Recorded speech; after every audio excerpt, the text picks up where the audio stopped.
This is Lolly, and I am working on creating another junk journal today, and I've had some requests to show the process. And I will start off with a disclaimer by stating that obviously I am really new to junk journals. So I am loving the process. I've watched so many videos that I can't even begin to tell you where all I got information from. It's just kind of all a blur, but there's techniques that so many are using. It's, no one particular invented them or anything. I already have a video up on pamphlet stitching, but I will demonstrate that again, and I will show you what I've been doing. So I did oops, sorry. I did have a video out already on tea staining paper. In my video, I showed crumpling it. You do not have to crumple it. And this is what happens if you don't crumple it. It looks a lot better. But even when I crumple it, I do straighten it out really well to make sure that I can get a nice fold and the paper behaves itself. So it's a lot more behavable and manageable.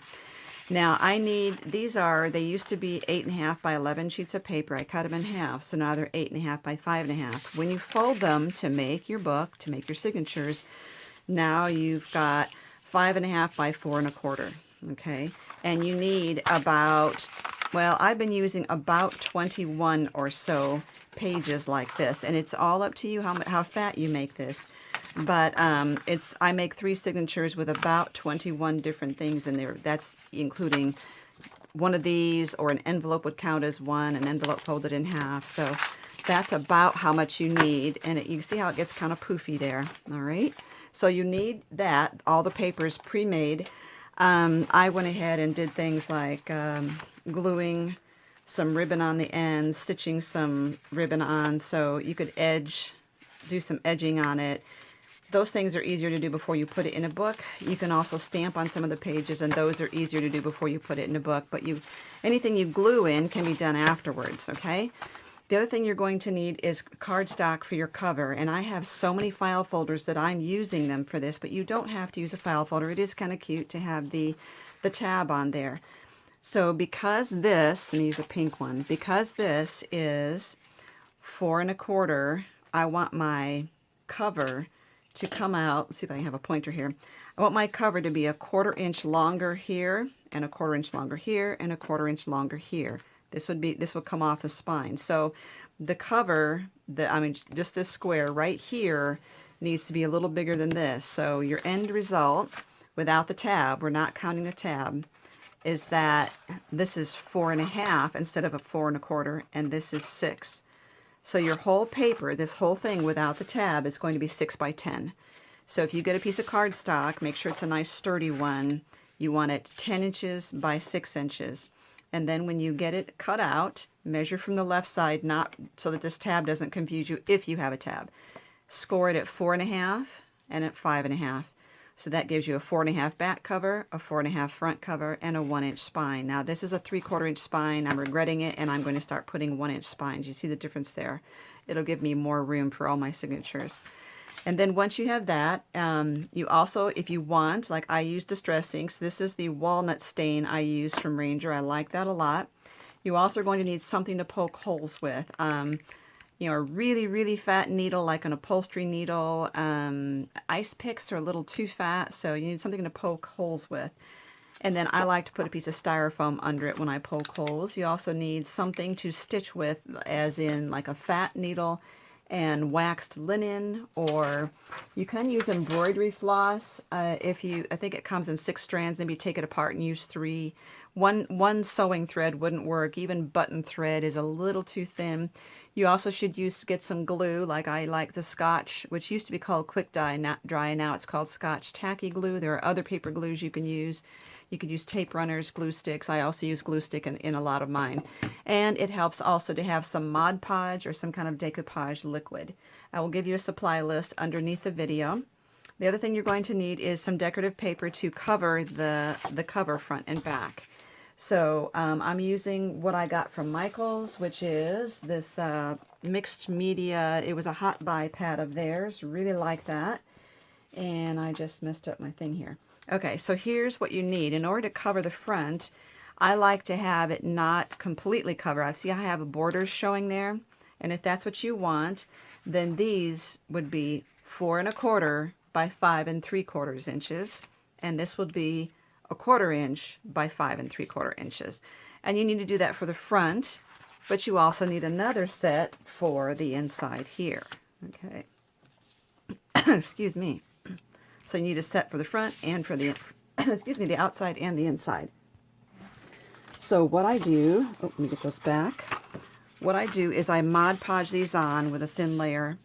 I completely coat this and lay it down there and let it dry for a good 20 minutes on all these, and then I will Mod Podge the whole thing.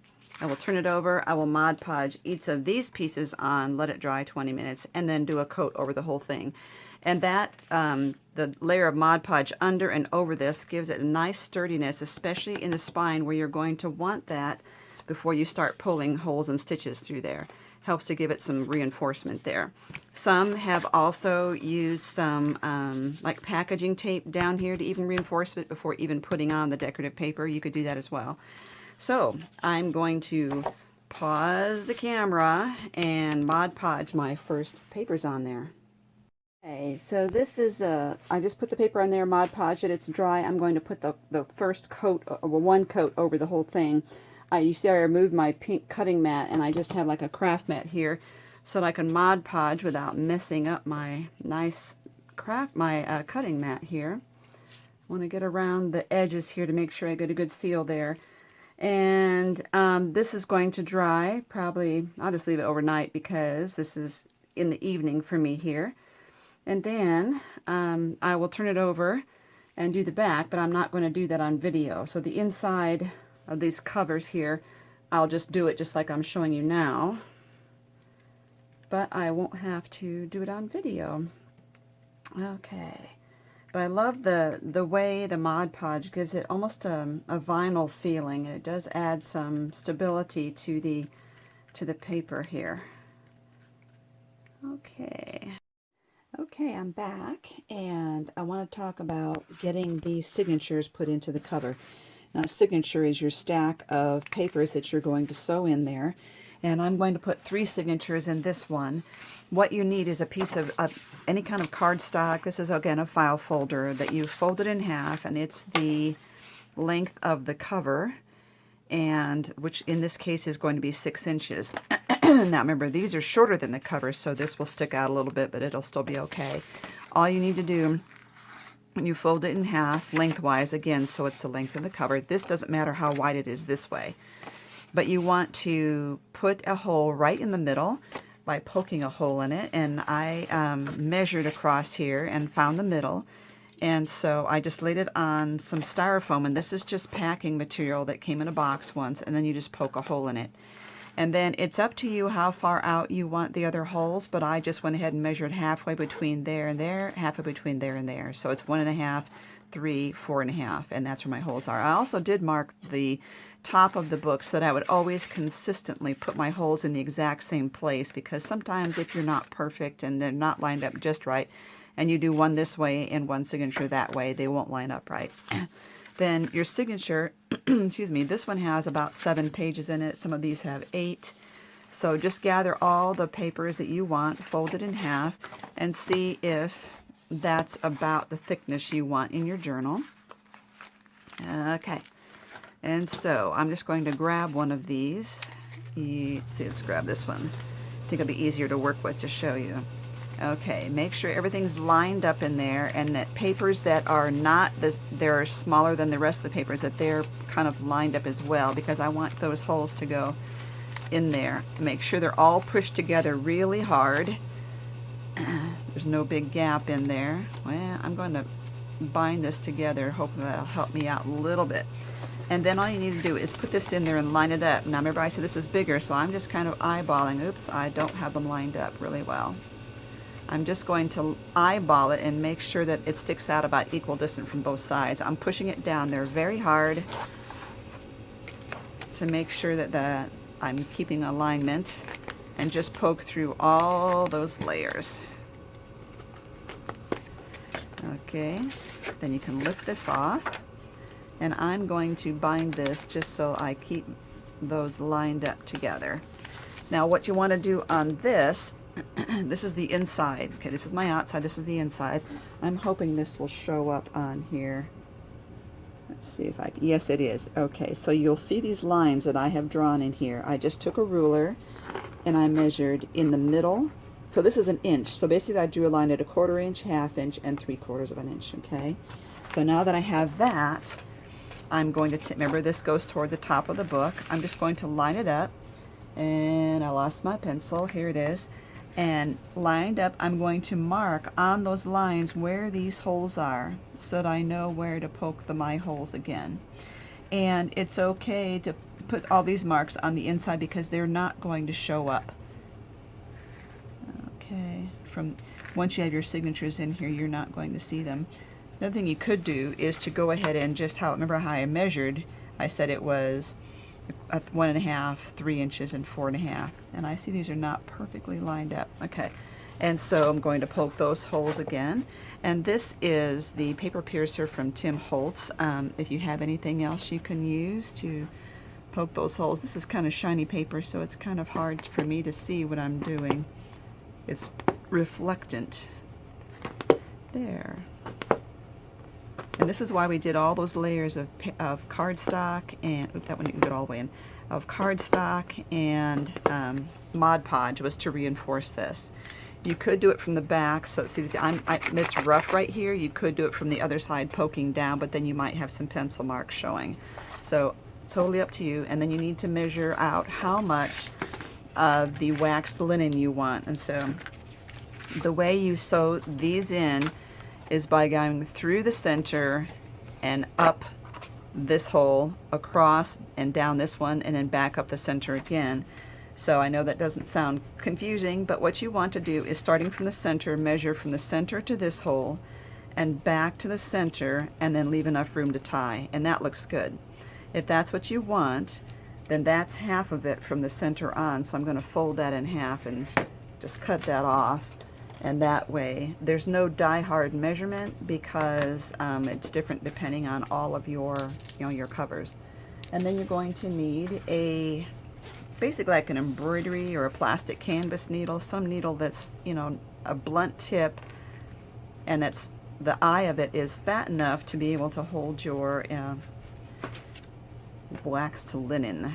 Thread that through there. Oops, I hope I'm on camera. Thread that through. And then leave some overhangs that as you're pulling it through, you're not going to unthread your needle. Then, this is the tricky part. Okay, we're going to line this up. Remember, make sure once more that you've got your cover facing the right way and your signature facing the way you want it. The needle goes down the first hole, right in the middle, and down in the middle hole. I'm going to start doing my signatures on that line, and then this one, and then this one. So down the middle. You got to really pull that through there. And then we're going to come up, that's down the center, up the left, and leave enough room here to tie, so don't pull it all the way through. So like I said, we want to come up the left and then up this last stack right there. Sometimes you have to look and see what you're doing from the back. There we go. So down the center, up the left. And you want to make sure as you're doing this that you're not pulling your thread all the way through. Now you see how it's kind of loopy right there? In order to tighten that, pull them away from each other. Now go down this one and find that hole. And we're going to come back up the center again. Now this is also, it's a little harder to firm up here. Okay, and then back up the center, but when we come back up that center hole, we want to come up on the other side of this. This one is coming up on the bottom of this. We want to come up on the top of it this time. And I'm going to put it on the other side. The funny thing is, I was doing this stitch before I even knew what it was called. I thought I made it up.